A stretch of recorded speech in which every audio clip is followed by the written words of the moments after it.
Assalamualaikum warahmatullahi wabarakatuh. Perkenalkan, nama saya Rahma Salsabila dari kelas 2 MPIA 1. Ingin mempresentasikan hasil tugas saya dengan mata kuliah Filsafat Umum dengan dosen pengampu Bapak Amiruddin SPDI MPDI dengan judul Pertarungan Aliran Filsafat Rasionalisme vs Empirisme.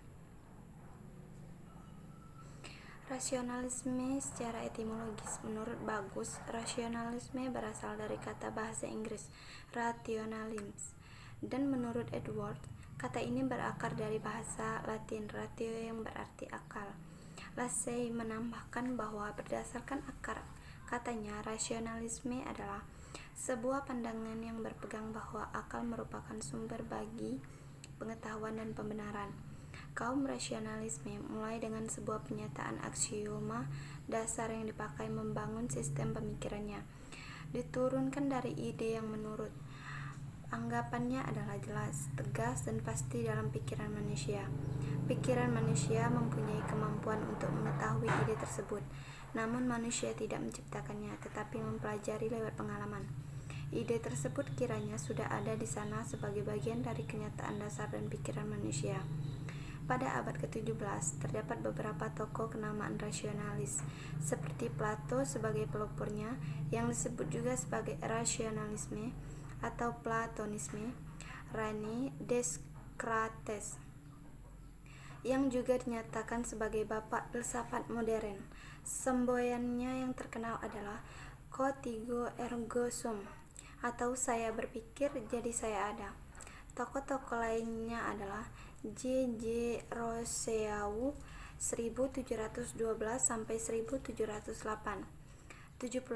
dan Bassedon 1723 sampai 1790. Gottfried Wilhelm von Leibniz, Christian Wolff, dan Baruch Spinoza. Perkembangan pengetahuan mulai pesat pada abad ke-18. Nama-nama seperti Voltaire, Diderot, dan D'Alembert adalah para pengusungnya. Empirisme. Empirisme secara etimologis, menurut Bagus, berasal dari kata bahasa Inggris empiris dan experience. Kata-kata ini berakar dari kata bahasa Yunani empiria dan dari kata yang berarti berpengalaman dalam, berkenalan dengan, terampil untuk. Sementara menurut Lassey, berdasarkan akar katanya, empirisme adalah aliran dalam filsafat yang berpandangan bahwa pengetahuan secara keseluruhan atau parsial didasarkan kepada pengalaman yang menggunakan indera. Selanjutnya, secara terminologis terdapat beberapa definisi mengenai empirisme. Di antaranya, doktrin bahwa sumber seluruh pengetahuan harus dicari dalam pengalaman. Pandangannya bahwa semua ide merupakan abstraksi yang dibentuk dengan menggabungkan apa yang dialami. Pengalaman indrawi adalah satu-satunya sumber pengetahuan dan bukan akal. Berdasarkan Horner and Huhn, aliran ini adalah tidak mungkin untuk mencari pengetahuan mutlak dan mencakup semua segi, apalagi bila di dekat kita. Terdapat kekuatan yang dapat dikuasai untuk meningkatkan pengetahuan manusia, yang meskipun bersifat lebih lambat namun lebih dapat diandalkan. Kaum empiris cukup puas dengan mengembangkan sebuah sistem pengetahuan yang mempunyai peluang besar untuk benar, meskipun kepastian mutlak tidak akan pernah dapat dijamin. Kaum empiris memegang teguh pendapat bahwa pengetahuan manusia dapat diperoleh lewat pengalaman. Jika tidak sedang berusaha untuk meyakinkan seseorang empiris bahwa sesuatu itu ada, dia akan berkata, "Tunjukkan hal itu kepada saya." Dalam persoalan mengenai fakta, maka dia harus diyakinkan oleh pengalamannya sendiri. Tokoh yang dianggap sebagai benih dari empirisme adalah Aristoteles. Seperti juga pada rasionalisme, maka pada empirisme pun terdapat banyak tokoh pendukungnya yang tidak kalah populernya. Tokoh-tokoh dimaksud diantaranya adalah David Hume, John Locke, dan Bishop Berkeley. Persamaan dan perbedaan antara rasionalisme dan empirisme. Terdapat dua aspek umum dalam realisme yang digambarkan dengan melihat pada realisme mengenai dunia keseharian dari objek makroskopik beserta sifat-sifatnya. Aspek pertama yaitu terdapat sebuah klaim tentang dimensi eksistensi suatu objek yang nyata. Sementara itu, aspek yang kedua dari realisme tentang dunia keseharian dari objek makroskopis beserta sifat-sifatnya memiliki dimensi kebebasan dalam hal kepercayaan yang dianut seseorang, bahasa yang digunakan, skema konseptual, dan sebagainya.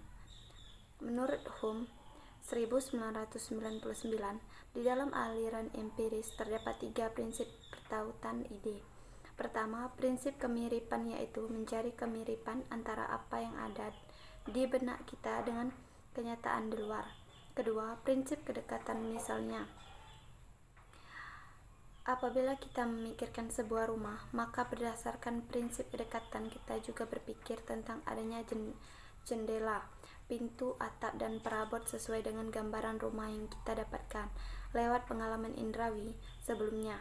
Ketiga, prinsip sebab akibat, yaitu jika kita melahirkan luka, kita pasti memikirkan rasa sakit akibatnya.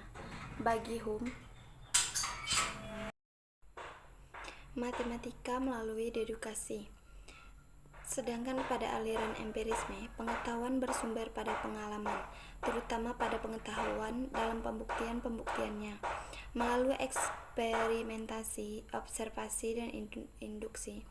Menurut Edward, secara terminologi, rasionalisme dipandang sebagai aliran yang menekankan akal budi sebagai sumber utama pengetahuan, mendahului atau unggul atas dan bebas terlepas dari pengalaman indrawi. Hanya pengetahuan yang diperoleh melalui akal yang mempunyai syarat semua pengetahuan ilmiah. Pengalaman hanya dipakai untuk mempertegas pengetahuan yang diperoleh akal. Akal tidak memerlukan pengalaman. Akal dapat menurunkan kebenaran dari diri sendiri, yaitu atas dasar asas-asas pertama yang pasti. Menurut Katzoff, rasionalisme tidak mengingkari nilai pengalaman, melainkan hanya dipandang sebagai sejenis perangsang bagi pikiran. Karenanya, aliran ini yakin bahwa kebenaran dan kesehatan terletak pada ide dan bukannya di dalam barang sesuatu. Jika kebenaran bermakna sebagai mempunyai ide yang sesuai dengan atau dengan yang menunjuk kepada kenyataan, maka kebenaran hanya dapat ada di dalam pikiran kita dan hanya dapat diperoleh dengan akal saja. Persamaan antara rasionalisme dan empirisme adalah rasio dan indera manusia sama-sama berperan dalam pembentukan pengetahuan. Sekian, terima kasih. Mohon maaf jika ada kekurangan salah kata penyampaian saya. Mohon maaf. Sekian, terima kasih. Wassalamualaikum warahmatullahi wabarakatuh.